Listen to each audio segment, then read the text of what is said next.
Hey developers, you may have heard of the word solid used when people talk about designing software. It's shorthand for a set of principles to make code more understandable and easy to maintain. Today we'll be going through the first of them, the single responsibility principle.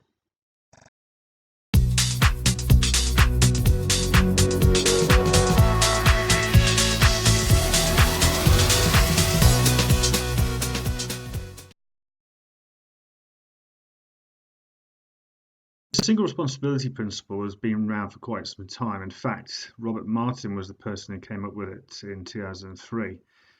But it's been around for longer than that, and he just defined it as a class should have one reason to change. And a lot of people get confused by what the word reason means in that context.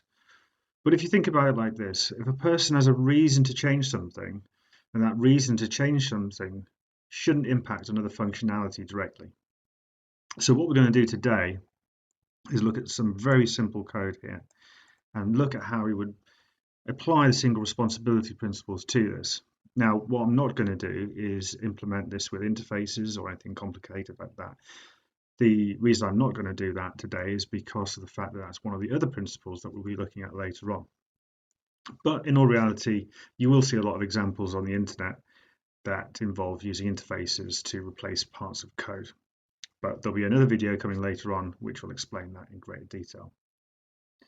So imagine if a system creates a document containing statistical data. Within that system, it might be made up of lots of actions needed to perform, and these are the multiple responsibilities.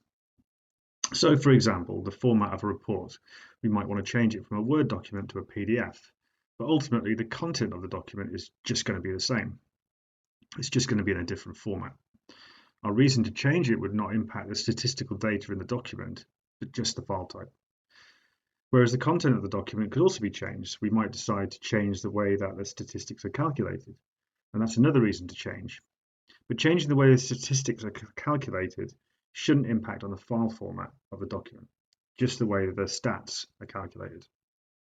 So the single responsibility principle states that really the format of the document and the content of the document give us two reasons to change the system, and therefore they should be in separate portions of code that can be independently changed without affecting each other. So at a very simplistic level, you should have one class that handles the formatting and another for handling the content, and each should be replaced or modified independently without impacting each other. So let's try this without getting bogged down with all those interfaces and complex classes just yet. We'll cover that later, as I said, in some of the other principles. But for now, let's keep it simple. So here we have a simple piece of code which has a string that needs to be validated, some validation, an exception that's thrown if it's not a valid string, and then it's going to write that data to a file on disk.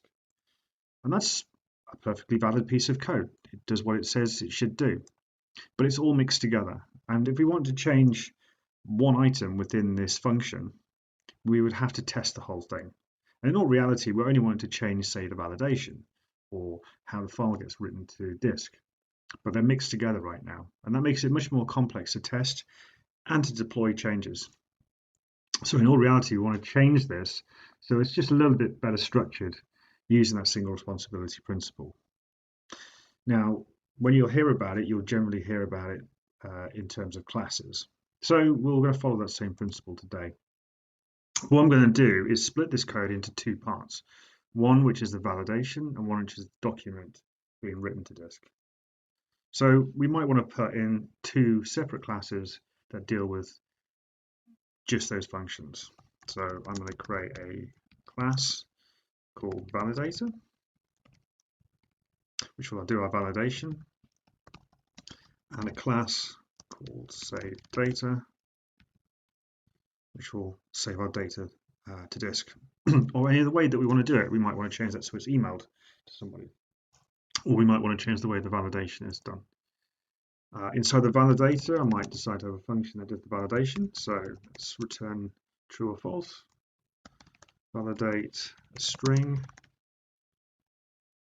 and that string, we've got some validation that's wanting to be done. Now it's down here already, so let's just take that and put it up here. And we're validating this incoming value and if it gets through there, it will return true. And we've also got this code here, which we need to save information to disk. So let's create a save function up here.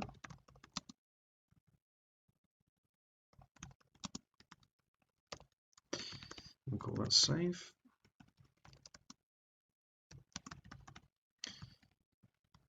And we want to save some data to disk. Up here now, we need to make sure we return a true or false, so let's put some exception handling around it.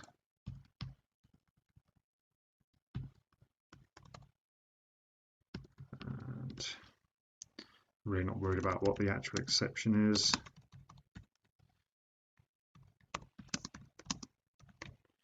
We'll just return a standard response there.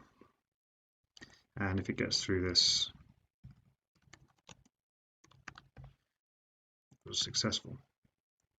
So we've gutted this function now. This function really we only want to be the logic, not the actual functionality of what it does in terms of the nitty-gritty of how it saves the information or how it validates the information.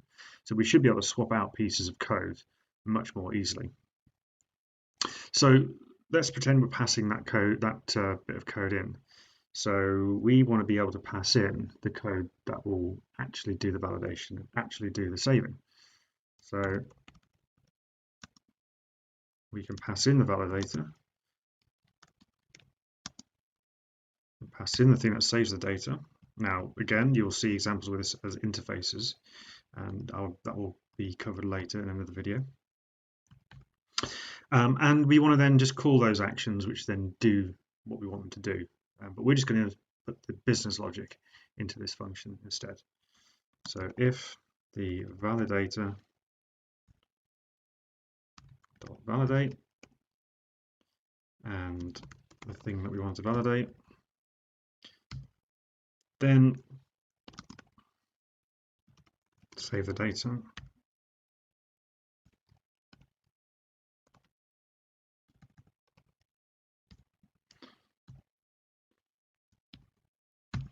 Do something. So what we've done is we've broken down what was a single piece of code which had everything within it into separate modules, the validator and the save data module. And each one of these has a single responsibility. One responsibility is to save the data, one responsibility is to validate the data. And the two do not impact on each other. The only time they are interacting is down here where we put it together in the business logic. So our reason to change might be to save the format of the document. So we might want to save it as a docx, but that doesn't impact on the validation. Whereas before, we would have had to test the whole function. And that essentially is the reason behind the single responsibility principle. So it's really simple, but it's something as part of the whole solid set of principles that allows us to build better code. So that's the single responsibility principle looked at from a code point of view, but let's think about it from a system point of view. A great example would be, let's say we're building something in the cloud.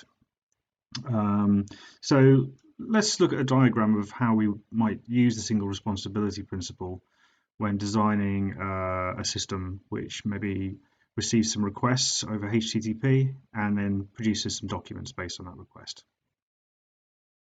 So let's imagine we have a HTTP request containing some JSON data that we want to process. We might want to send this to a web service that's responsible for receiving that data.